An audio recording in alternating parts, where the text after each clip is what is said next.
신경을 쓰는 부분이라 결국 차관을 빠르게 인사한 것으로 보입니다. 결국 이거예요. 그 윤 총장에 대한 징계를 청구한 것이 추미애 장관이기 때문에 그렇습니다. 장관이 징계위원회 위원장을 맡게 되는데 네. 직접 청구자이기 때문에 제척이 돼서 네. 법무부 당연직 위원인 법무부 차관이 돼야 되는데 네.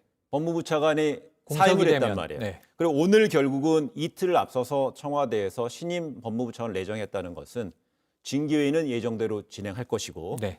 그 위원장, 장관도 빠지고 차관도 빠진 상태에서 혹시 위원 중에 한 명이 위원장을 대행하게 되면 그렇죠. 절차적인 정당성에 문제가 있을 수 있기 맞습니다. 때문에 맞습니다. 절차적 정당성을 확보하기 위해서 네.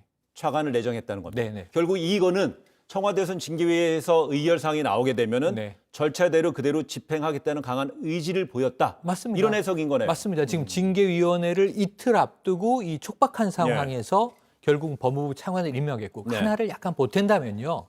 지금 법무부 차관을 그러면 이제 이런 비난이 당장 나올 수가 있겠죠. 야권 쪽에서. 네. 그렇다면 이 징계위원회를 열기 위해서 이게 좀 졸속으로 급박하게 이 차관을 세운 것 아니냐. 그 흔히 원포인트 예. 차관인 인사냐? 근데 사실은 그것보다 청와대 고심은 더 깊을 것으로 보입니다. 왜냐하면 지금 추미애 장관도 이건 확정적이지 않습니다만 예. 정치권 보도가 계속 나오는 게 이미 엊그제 문재인 대통령은 선공 후사라는 말을 검찰을 우회적으로 경고하고 비판한 이야기를 수석보좌관에 의해서 꺼낼 때 또 동시에 나온 보도가 정세균 총리는 동반 사퇴론을 건의했다. 이런 네. 얘기가 나왔고 어제 국무회의 이후에 추미애 장관이 청와대를 들어갔다 나왔잖아요. 네. 법무부는 사퇴와 관련된 언급은 없었다라고 일축하고 있지만 대부분 그렇다면은 혹시 윤석열 총장과 추미애 장관의 동반 사퇴에 대한 이야기가 나오지 않았을까라는 추정이 있는데 그러면 차기 법무부 장관 후보도 사실은 청와대는 고심을 해야 되는 상황이거든요. 네. 그래서 이번에 오늘 차관 인사는 원포인트 인사는 아닐 것이다. 네. 그래서 지금 이제 이런 거잖아요. 징계위원회 위원장을 맡아서 그다음에 감봉 이상의 징계를 의결하게 네. 되면 대통령한테 제청을 해서 대통령은 집행을 하게 되는데 그렇죠. 결국 그러다 보면 원포인트로 한번 하고 나서 그냥 빠지는 것이냐. 그게 네. 아니라는 점이 어떤 의지를 읽을 수 있냐면요. 네.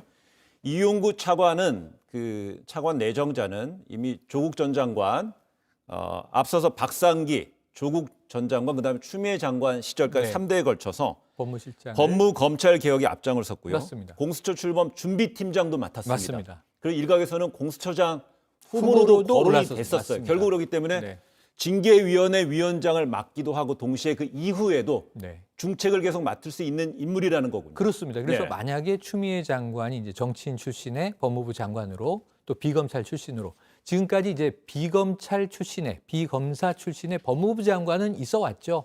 왜냐하면 이제 참여정부 시절에 네. 천정배 장관 최초의 수사 지휘권을 발동했던 인물 그리고 뭐 강금실 법무부 장관 그리고 이번 정부 들어와서는 박상기 법무부 장관 조국 전 법무부 장관이 모두 법학자 출신이고요. 네. 추미애 장관은 이제 법조인으로는 판사 출신이고 하지만 이제 정치 생활을 오래 네. 했던 인물인데 자 이번에는 최초의 법무부 차관으로서 비검사 출신이 된 것이고 지금 아까 쭉 언급해 주신 대로 강력한 검찰 개혁 주의자인 것은 확실해 보입니다. 그래서 저희가 정리해 드리게 되면요. 지금 현재 윤석열 총장은 사법연수원 23기입니다. 맞습니다. 이성윤 서울중앙지검장 23기입니다. 그렇습니다. 동기입니다. 그 사임한 고기영 법무부 차관도 23기입니다. 동기입니다. 네, 이 이용구 차관 내정자도 23기입니다. 그렇죠. 같은 윤석열 총장과 같은 다 23기인데 네, 앞으로 이제 결국 내일부터 임기가 자동 청문회 대상이 아니기 때문에 아니죠. 내일부터 임기가 되기 때문에 한번 상황을 봐야 되겠고요. 그렇다면 이 지금